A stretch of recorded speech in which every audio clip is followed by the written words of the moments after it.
Eu gostaria de falar essa noite a respeito do reino de Deus. Isso porque o reino das trevas, ele não para de trabalhar. Ele não para de se mexer.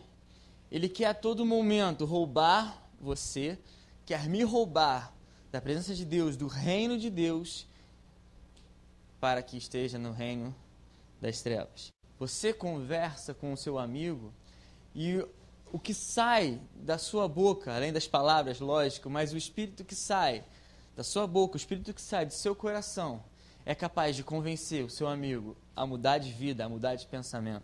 Para que saia de nós com poder, precisa o quê? Habitar em nós com poder. Então, para que o reino de Deus saia com poder das nossas vidas, ele precisa habitar com poder em nossas vidas. Então, nós temos que estar no reino de Deus não como uns figurantes, mas como cidadãos do reino. Amém? Porque o reino de Deus é extremamente importante para a nossa vida aqui na terra. Lógico que nós devemos nos preocupar com a nossa vida eterna. Mas enquanto nós estamos aqui, enquanto nós estamos nesse mundo, o reino de Deus é importantíssimo.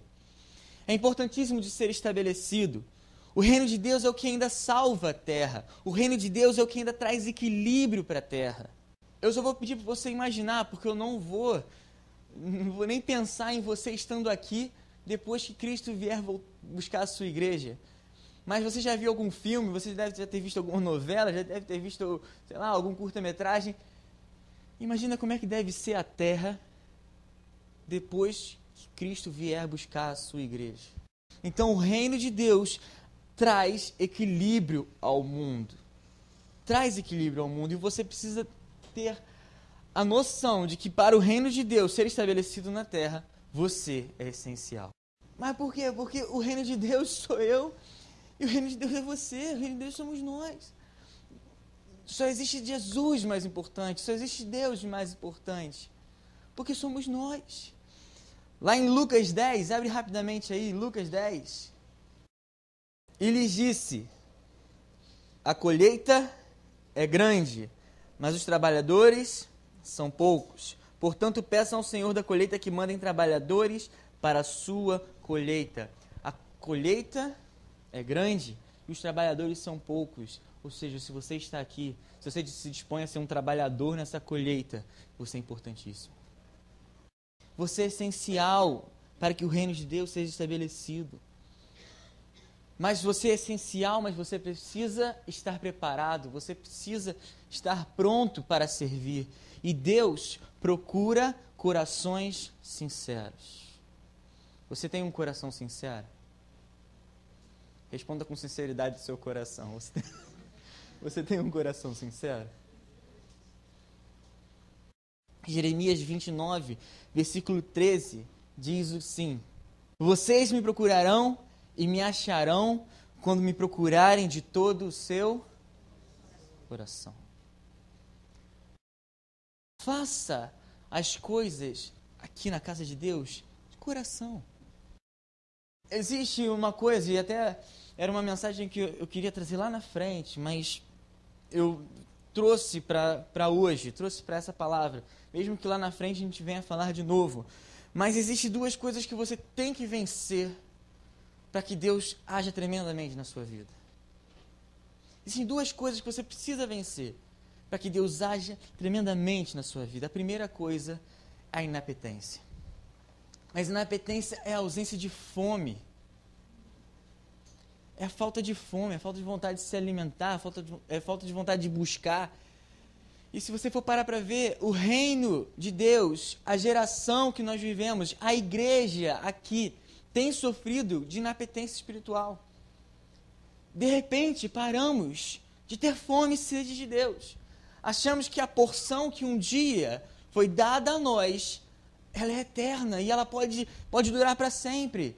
Olha só, Deus te deu uma palavra, Deus te deu uma porção do seu Espírito Santo.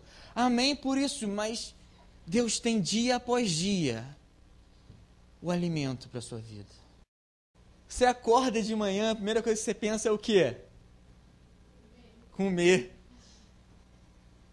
E qual foi a última vez que você acordou e falou assim: nossa, eu preciso orar. eu preciso buscar, eu preciso clamar. Nós oramos a Deus, nós buscamos a Deus, nós clamamos a Deus de noite, e se nós buscarmos, e se nós clamarmos, parecendo assim, Deus é o fechamento do meu dia, para fechar tudo bem, eu busco a Deus, eu oro. Mas a verdade é que nós deveríamos começar o dia antes de fazer qualquer coisa. Senhor, como é que diz aquele livro, né? Bom dia, Espírito Santo. Orando, buscando, se possível, lendo um pouco da palavra. Pelo menos o versículo do dia que aparece lá no teu celular, no aplicativo. Pense você, como é que está a sua fome, como é que está a sua sede de Deus. Deus vai te usar de acordo com a sua fome.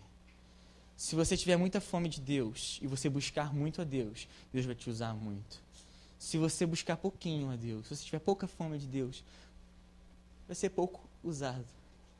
Primeiro, nós devemos vencer a nossa inapetência. E segundo, nós precisamos vencer o nosso medo. Bate uma insegurança, bate um medo, mas eu vou dizer uma coisa para você, se você tem sonhos, sonhe. Se você tem projetos, faça. Se você tem um dom, aplique-o na igreja, mas não deixe seu medo vencer. Não deixe seu medo vencer. Mas olha só, o nervosismo é normal, mas você não pode parar de fazer as coisas por causa disso. Que eu não posso reduzir os meus sonhos para acomodar os meus medos. O dia que a gente pensa em fazer algo grande para Deus, logo vem o medo do quê? Nossa, se é algo muito grande, cara. Eu vou ser sincero para você, eu estou muito entusiasmado com o novo tempo da igreja. Amém? Eu estou entusiasmado com o novo tempo da juventude. Amém? Mas eu percebo, eu tenho noção disso, também não sou nenhum lunático, eu tenho noção disso, de que conforme nós vamos caminhando, conforme nós vamos avançando, os inimigos vão vir cada vez pior. Vão vir cada vez com mais frequência. Mas eu não posso parar para deixar eles em paz, para que eles parem de me atormentar, para que eles fiquem no cantinho deles. Eu preciso avançar, sabendo que a cada etapa esses inimigos estão vencidos. Amém? Sonhe, trabalhe, se empenhe, se sacrifique. Essa parte já não é tão legal. Mas se sacrifique para fazer as coisas no reino de Deus. Se sacrifique para fazer as coisas no reino de Deus. Você entende o que é o sacrifício para você estar aqui essa noite, não é? Mas muitas pessoas não entendem. Muitas pessoas ainda são crianças. E sabe o que é criança? Criança se distrai tão fácil. Tão fácil. Mas se você buscar a maturidade de Deus, você não se distrai. Você permanece no que Deus te chamou. Então busque cada vez mais ser maduro. Amém? Você tem 1 ano de convertido, tenha 1 ano de convertido. Se você tem 1 mês de convertido, tenha 1 mês de convertido. Tem 1 ano de convertido, tenha 1 ano de convertido. Mas não pode você estar na igreja 10 anos e com 3 dias de convertido. A sua mente precisa mudar. A sua mente precisa ser renovada a cada dia. Isso dói? Dói. Mas é necessário. Mas abra sua Bíblia em Coríntios 13. 1 Coríntios 13. Mas diz assim, versículo 1 e versículo 2. Ainda que eu fale a língua dos homens e dos anjos, se não tiver amor, serei como sino que ressoa ou como prato que retine. Ainda que eu tenha o dom da profecia e saiba todos os mistérios e todo o conhecimento, e tenha a fé capaz de remover montanhas, se não tiver amor, nada serei. Você pode chegar e falar de Jesus todos os dias para as pessoas que estão na sua faculdade, as pessoas que estão ao seu lado, para seus amigos, para seus familiares, mas se elas não veem Jesus nas suas atitudes, são só palavras. Não adianta ter o dom da profecia, não adianta ser o bambambam. Tem que amar. Tem que ter atitudes de amor. Amém? Somente amando, somente tendo atitude de amor. O amor é você querer o melhor para outra pessoa. O versículo 3 diz assim: ainda que eu dê aos pobres tudo que eu possuo entregue meu corpo a ser queimado. Se não tiver amor, nada disso me valerá. Não é somente fazer por fazer, mas é acreditar que o que nós fazemos salva o perdido.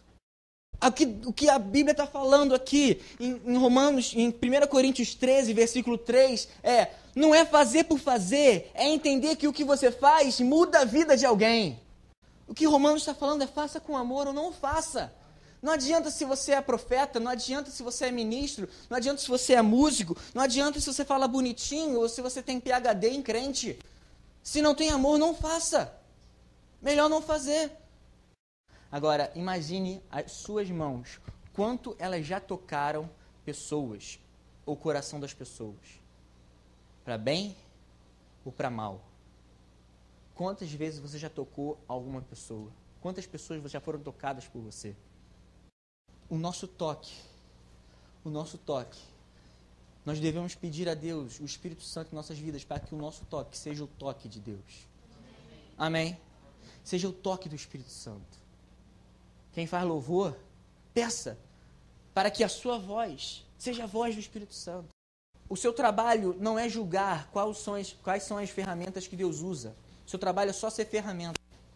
O seu trabalho é só ser usado. O seu trabalho não é ser fiscal de ferramenta, não. O seu trabalho é ser usado, ser ferramenta nas mãos de Deus. Quantas pessoas já foram tocadas por nós e quantas pessoas podem ainda ser tocadas por nós? Precisa ser o toque do Espírito Santo. Amém? Precisa ser o toque do Espírito Santo. Precisamos marcar a nossa geração. Cara, isso é urgente. A gente precisa marcar a nossa geração. Nós precisamos levar pessoas a serem tocadas por Jesus. Amém? Mas nós precisamos tomar atitudes de querermos ser tocados. Precisamos tomar atitudes de querermos ser tocados.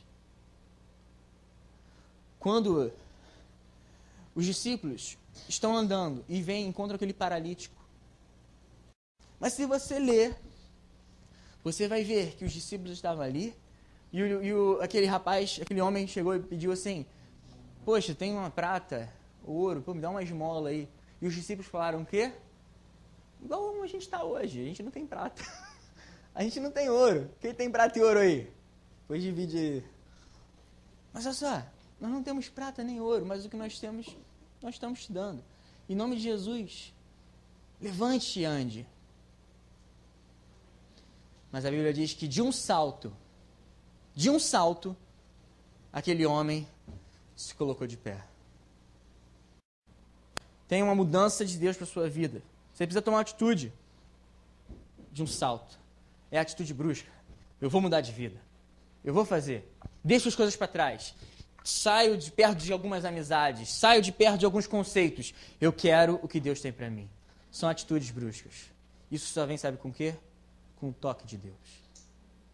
Para você tocar pessoas com o toque de Deus, o toque de Deus precisa primeiro acontecer em você. Qual foi a última vez que você foi tocado por Deus?